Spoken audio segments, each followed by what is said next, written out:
Masa korang kecil-kecil dulu, korang layan tak Mighty Morphin Power Rangers?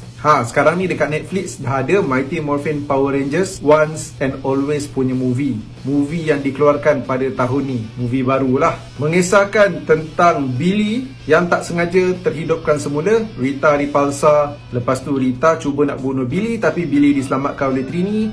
End up Trini mati. Kita tak nampak pelakon sebenar yang bawa watak Trini tu, sebab kita dah tahu pelakon tu dah lama meninggal dunia. Jadi secara tak langsung diorang matikan juga karakter Trini dalam movie kali ni. Dan Trini meninggalkan seorang anak perempuan, dan anak perempuan tu nak revenge. Karakter mana je yang ada dalam Mighty Morphin Power Rangers Once and Always ni? Ada Billy, ada Zack, ada Rocky dan juga Cat. Ada juga cameo daripada Adam dan juga Aisyah, tapi tak ada Kimberly dan juga tak ada Tommy. Mungkin ada yang tertanya, yelah memanglah Tommy tak ada, sebab pelakon yang bawa watak Tommy tu dah meninggal dunia hari tu. Aku ada cover juga pasal pelakon Tommy ni punya kematian dekat TikTok Hazwan Shah Entertainment ni. Tapi movie ni pengembaraan dia dibuat sebelum Tommy pergi buat selama-lamanya. Kimberly dengan Tommy reject peluang nak berlakon dalam movie kali ni sebab diorang tak nak pakai lagi dah kostum Power Rangers yang agak ketat tu.